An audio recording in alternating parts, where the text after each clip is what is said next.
Assalamu alaikum wa rahmatullahi wa barakatuhu. Barkanku da sake saduwa a cikin wannan sabon darasi, wanda kuma wannan kusan shine darasi na 13 a cikin wannan series da nake gabatarwa na ita wannan program na MetaTrader 4. Kuma kamar yadda bayani ya gabata, na yi bayani akan moving average ne, simple moving average, wadda take nuna trend line, downtrend ne ko uptrend. Tana nuna idan tana tafiya a sama za ka yi buying, idan tana tafiya, idan price yana tafiya a kasanta shi kuma za ka yi selling ne. Sannan kuma za ka yi backtesting, ka je ka gani, ka duba ka ga wacce ta to kamar kullum nakan dan dauka na yi bayani idan akwai wani dan tricks ko dabaru da ya kamata ka gane. Akwai yanda ake twisting dinta, ana twisting dinta kala kala, akan canja mata number, akan canja mata why, tana zuwa in different form. Wani yana amfani da 200, wani yana amfani da 500, wani yana amfani da 50, wani yana amfani da 21. kala kala ce, ya danganta da yanda ka karance ta. So koma dai me, ina ba da dan clue ne yanda kowa zai je ya gwada aiki da ita. So yanzu zan iya nuna mana yaya za mu amfani da guda biyu a ita wannan moving average din. Wannan shine abin da zamu yi. So zamu yi amfani da wannan 10 din, kuma zamu yi amfani da 5. So yanzu abin da zamu, kowa ya riga ya san cewa wannan 10 din ita muka yi amfani da ita ran nan. Yawwa, so ita muka yi amfani da ita a darasin da ya gabata, ba za mu cire ta ba. So za mu ƙara guda ɗaya, sai mu ga yaya ita kuma ɗayan wani amfani da za ta ƙara bamu. Sai mu zo sai mu taɓa kamar yadda muka sa, muka koma muka sa function, za ku ganta. To ta ya za mu yi adin ɗayar? Gashi nan sai mu zo mu taɓa wannan function. Muna taɓa wannan function ɗin, sai mu ƙara hawowa kan wannan ita dai moving average din, tunda dama mun yi bayani a wannan, mun yi bayanin wannan, mun yi bayanin wannan, mun yi bayanin wannan. So yanzu wannan moving average din muke kai. So za mu zo mu taɓa ta. Muna taɓa ta, ina kawai za mu canja, inda kawai za mu canja, za mu zo nan gurin da aka ce period ɗin nan. To za mu canja period ɗinta, sai mu mayar da shi a 5 misali. Mu mayar da shi 5. So banda nan sai mu zo sai kuma mu taɓa ainihin wannan gurin da aka ce style. So sai mu zo sai mu taɓa style ɗin nan, sai mu bar ta a blue. To mun bar shi a blue, sai mu canja wannan pixel ɗin ya zama 4. So gashi mun riga mun canja, ya riga ya zama 4. Mun samu abin da muka samu. So wannan abin da muka yi shine settings ne da muke so mu haɗa indicators guda biyu. Muna so ɗaya ta bamu cewa kasuwa za ta juya direction, ɗaya kuma ta nuna mana cewa kasuwa lalle yanzu za ta yi buying ne ko za ta yi selling. So wannan shine abin da zamu yi. Mun riga mun san cewa muna da 5, muna da 10. So kun ga ku rike 5 da 10 yanzu muka saka. So dan haka yanzu zamu koma sai mu ga ya za su bayyana akan chart. Definitely yanzu kun ga gashi nan sun riga sun hau moving average, moving average. So amma ba za su nuna maka nambobin ba har sai ka riga ka bude a chart ɗinka ka ga me yake faruwa. To a har kullum zamu zo mu danna wannan arrow ɗin, sai ka mayar da mu a chart ɗinmu. So gashi nan kun ga gasu nan sun hau guda biyu. Kowa ko in na tambaye ku, ga waɗanda suke bibiyar wannan darasin gaba ɗaya, za ku san cewa wannan blue ɗin, wannan blue ɗin, in na tambaye ku misali blue ɗin nan, bari in gani, sorry, in na ce wannan blue ɗin misali, ina zuwa, barin sa wannan abu. Wannan red ɗin, in na tambaye ku moving average nawa ce? Wannan blue ɗin ma moving average nawa ce? Na ba ku minti 2 ku bani ansa.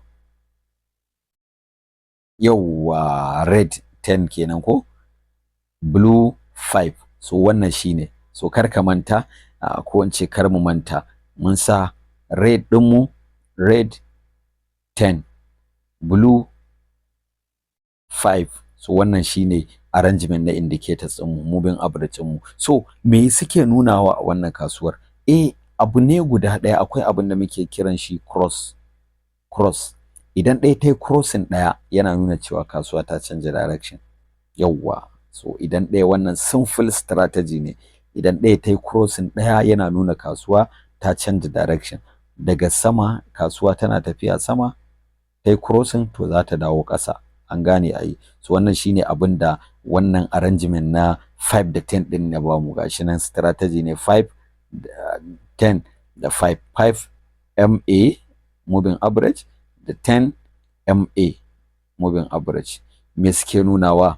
Gashi nan cross over, cross, sell and buy. An gane. So wannan shine abin da zake faruwa. So yanzu bari mu duba sai mu ga ya take aiki. Misali yanzu a nan gurin kamar nan gurin kasuwa tana tafiya lower high, amma fa ba wai ita kadai ba, kana buƙatar confirmation. Yawwa gashi nan tana tafiya lower high da lower low. So yaushe kasuwar kun ga annan ta juya, yaushe za ta koma yin sama, gashi nan daga nan ta dawo. So sai ku kula, idan kuka kula za ku ga a daidai nan gurin mun samu cross over.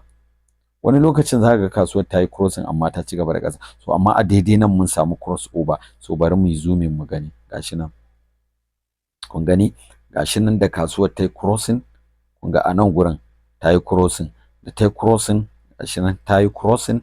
So za ta canja direction daga bearish zuwa bullish. So don haka da ta yi crossing za mu shiga sai mu yi buying.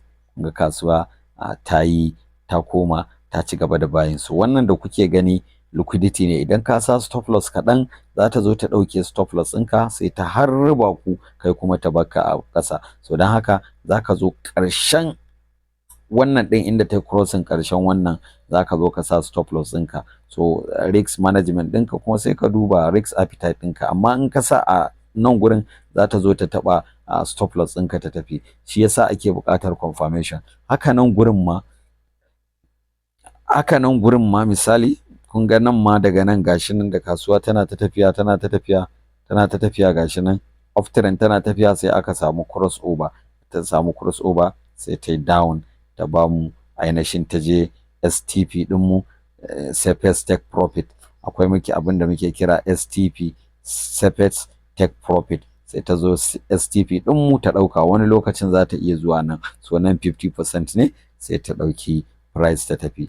Haka nan gurin ma shi ma abin da ya faru still. So kar ku da manta mun haɗa combination ne guda biyu na moving average, sannan still akwai lokacin da za ta dinga nuna maka continuation tana tafiya, kamar yadda na ba da wannan strategy din akan wannan channel din, yana nan tun wancan azumin na yi bayar da shi sosai, kowa ya je duba. Kun ga wannan full TP ta daka ta taɓa full TP, kasuwa tana ƙasa misali aka samu cross over sai ta tafi, bata tsaya a STP ɗinmu ba sai ta je ta bamu full TP. So in kuka kula kuma za ku ga cewa mun sami abin da muke kira head and shoulder a nan, shi ma reversal pattern ne wanda mukan yi confirming kasuwa da shi. Gashi nan sai ya tafi ya harba. Kun ga wannan neckline kenan, wannan left shoulder, wannan right shoulder, wannan head, shine abin da ya faru, kasuwa ta yi sama. So wannan shine haka nan ma gashi dai still kun gani cewa ga kasuwa ta yi crossing, mun samu cross over, price ya koma ya ci gaba da yin down. So za ka shiga a lokacin da ka samu cross over, akwai volume a kasuwa kuma an samu